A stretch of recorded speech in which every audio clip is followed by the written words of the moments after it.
They fear what they cannot manipulate. Not the brute, not the tyrant, but the thinker who smiles at threats and does not flinch. In every court, every crowd, every quiet room, the man with an unbreakable mind becomes the unspoken threat. For he listens, but yields nothing. He watches, but reveals nothing. He moves, but never blindly. A powerful mind is not loud. It is not seen throwing fists or barking orders. It is felt. A presence that unsettles simply by existing. Because the world is designed to dominate you through noise, through validation, emotion, chaos. But the mind that no longer seeks approval cannot be lured. The man who does not fear isolation cannot be caged. And the one who has studied his own darkness, he cannot be blackmailed with it. This is not about intelligence. It is about invulnerability.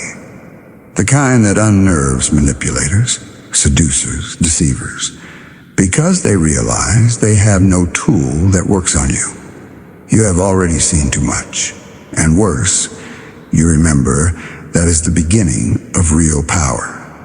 And once they sense it in you, their smiles will change, their tone will soften, because they know deep down you are not someone they can play with.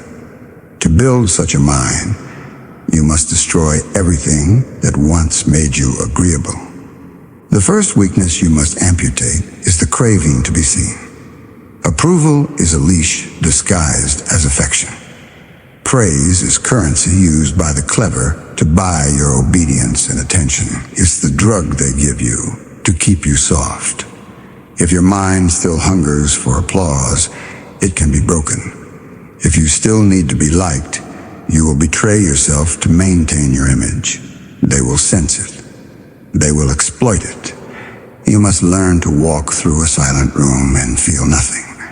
You must speak your truth and be unfazed by who turns away. Power begins the moment you no longer flinch when you're ignored. The masses are addicted to recognition. They fish for compliments. They suffocate without likes, without followers, without the gaze of others confirming their worth. But you must be the opposite. You must starve. The part of yourself that needs permission to exist. The mind that terrifies is the one that doesn't ask for validation. It takes silence as proof of its direction. A king does not beg the mob to cheer. A strategist does not reveal his plans for applause. Do your work in the dark. Let them wonder what you're building. Let them mock you. Let them leave. Because one day, when they see what you've become, they will return. Not to love you, but to fear you. And by then, it will be too late for them to understand. You needed nothing. And that is why you now possess everything. Once you silence their applause, the next step is to silence their influence. Do not confuse understanding with trust. One is power and the other is exposure. You must study people the way a general studies the terrain. Not to embrace it, but to master it. Watch how they lie. Listen to what they avoid. Observe their eyes when they think no one sees. This is where truth hides, not in their words, but in their pattern. Trust is the tool they use to soften you. They call it love. They call it friendship. But what they seek is access. And access is control.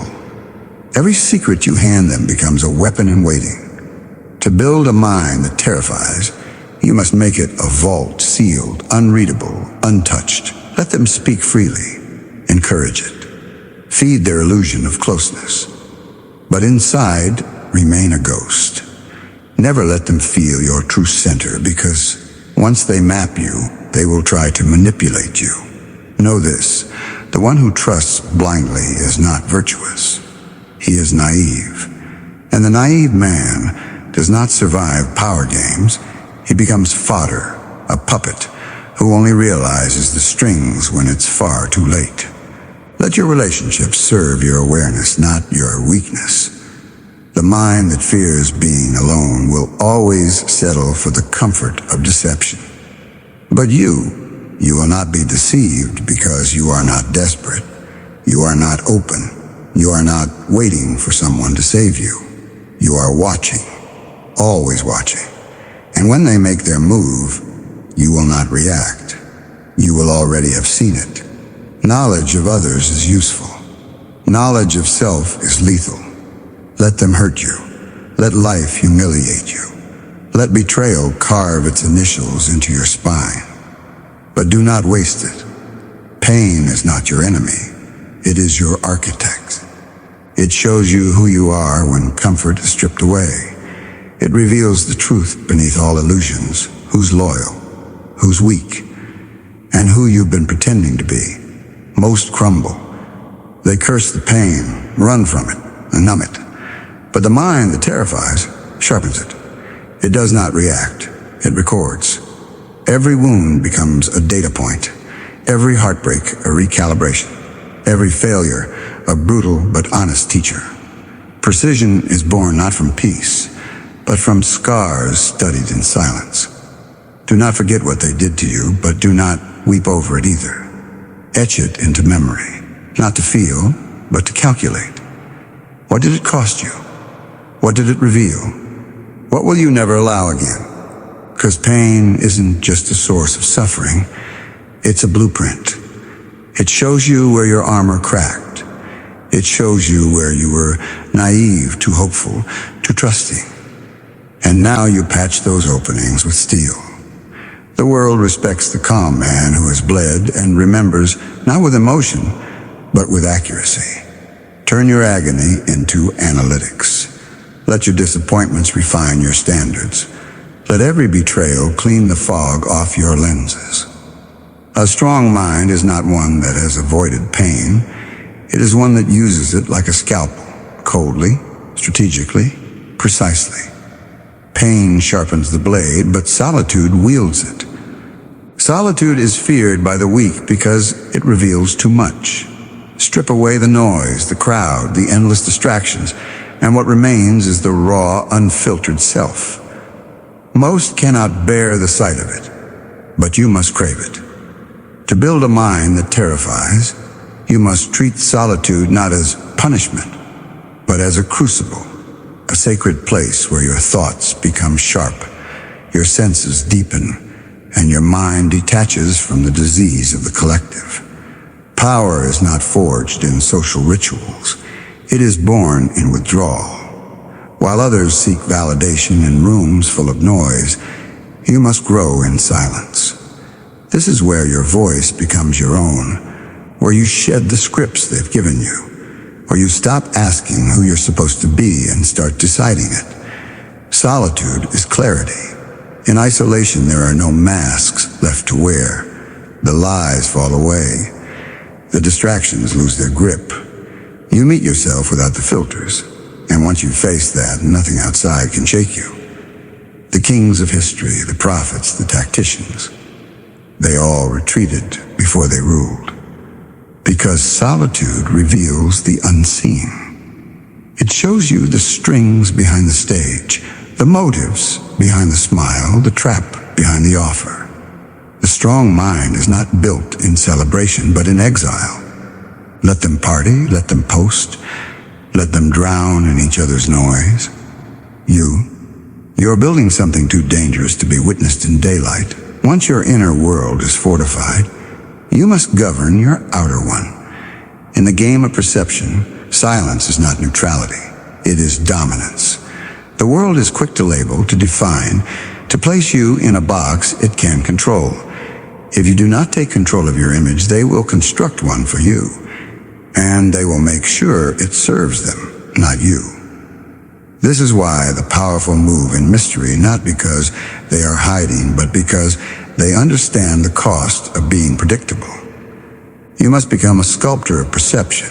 Speak less, show even less. Let your actions whisper louder than their assumptions. Be known by your results, not your explanations. The strong mind chooses what to reveal and when. It does not bleed its thoughts for sympathy.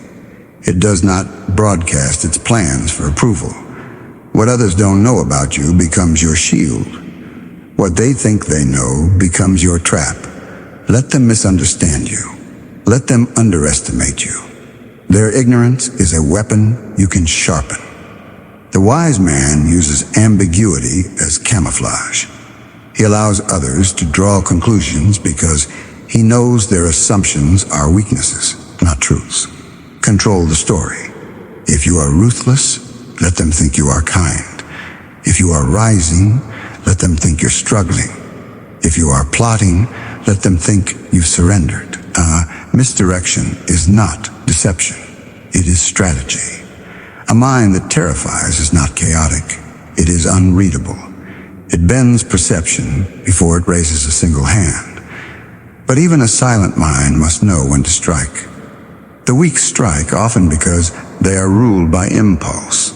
But the strong, they strike rarely, precisely, without hesitation. And when they do, the consequences are permanent. Do not waste your power on small battles. Let the petty insults pass. Let the envious chatter. A lion does not waste energy swatting flies. You are not here to prove strength. You are here to apply it where it cannot be ignored. Study your enemies in science. Let them believe you are passive, distracted, indifferent.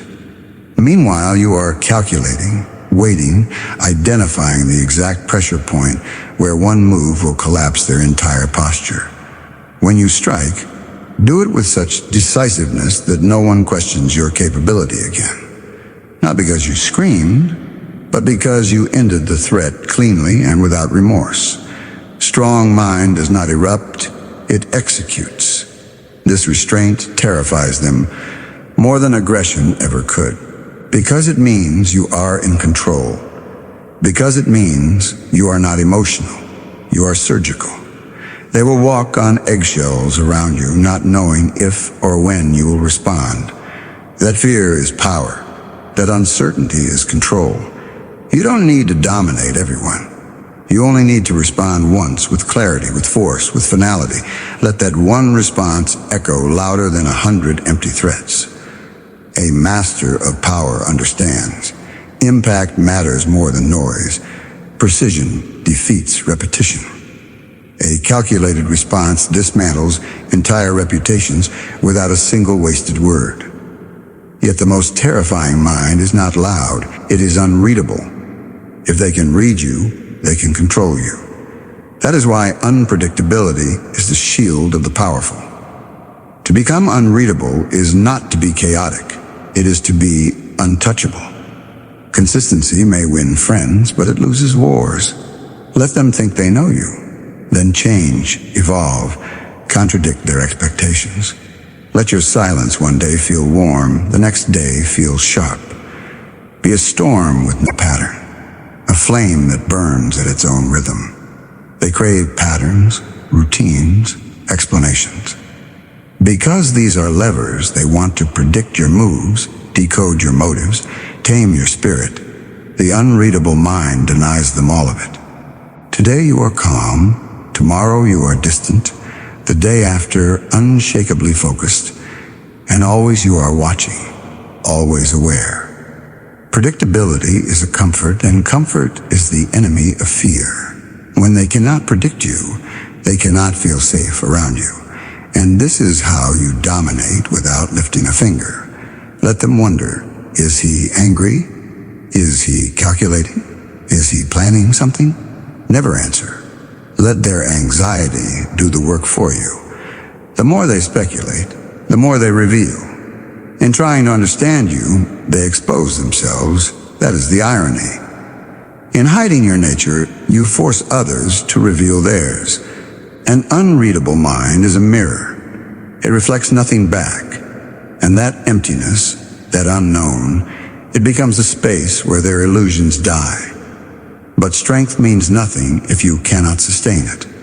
A strong mind is not a gift. It is a discipline, a ritual, a relentless refinement. And without endurance, all your power will collapse the moment life stops cooperating. Most men are fragile because their strength is situational. It exists when things are easy, when applause is loud, when the path is smooth. But the mind that terrifies does not depend on circumstance. It creates its own rhythm, its own code, its own F. Discipline is the architect of that fire. Wake when it's dark, work when no one is watching. Choose silence over noise, repetition over entertainment, reflection. Each small choice, each refusal to bend compounds. It becomes armor. It becomes identity. It becomes the thing they envy but cannot imitate. Discipline is not about productivity. It's about command over your thoughts, your time, your hunger, your reactions. When you build rituals that sharpen your edge daily, chaos loses its leverage. The world can collapse, but you will not, because your structure is internal, your power self-generated. The disciplined man moves through storms untouched, not because the storm is weak, but because he is rooted. He does not seek motivation. He does not wait for the mood to strike. He acts regardless. And the undisciplined, they call it obsession. They mock your structure until they need your strength, until their house catches fire and they come begging for the stability you built in silence. Endurance is not loud, it's repetition. It's the quiet mastery of the boring, the painful, the invisible. And when they wonder how your mind became so dangerous, you will know it wasn't a single act. It was 1,000 unseen decisions made when no one believed in you. And finally, cut ties with anything that weakens your focus. You cannot build a fortress with open gates. A strong mind does not merely grow, it protects. And to protect your mind, you must become ruthless with what enters it. Not all parasites bite. Some smile, some entertain, some call themselves friends. But anything that steals your attention, distorts your clarity, or softens your edge is your enemy. Even if it makes you laugh, even if it feels familiar, remove them. Cut out the gossip. Cut out the noise. Cut out the people who drain you with their chaos and leave you empty. Cut out the content that dulls your edge and feeds you distractions in place of purpose. They'll call you cold. Let them. They'll say, you've changed. Good. You're not here to be liked. You're here to be unshakable. Your focus is not a public utility. Guard it like a king guards his crown. Parasite doesn't ask for permission. It seeps in slowly, patiently, until your mind is cluttered, confused, and no longer your burg. Keep only what sharpens you. Surround yourself with silence, clarity, strategy. Let your environment reflect your intent. A mind that terrifies is not crowded. It is clean, sharp, empty of weakness. By now, they will begin to fear you, not for what you say, but for what you become. They used to laugh. Now they whisper. Not because you became louder, but because you became undeniable. You no longer react. You calculate. You no longer chase. You attract. And you no longer fear silence because you own it, the mind you built. Doesn't beg, doesn't explain, doesn't flinch. It simply exists. Untouchable, unreadable, and unshakable. They don't know how to provoke you. They don't know how to please you. And that confusion terrifies them. Because power is not in what you do. It's in what you withhold, in what you endure without cracking, in what you see without revealing. You no longer need to be understood. You only need to be respected or feared. And when they ask how you became this way, let them wonder. Because you didn't just build a strong mind.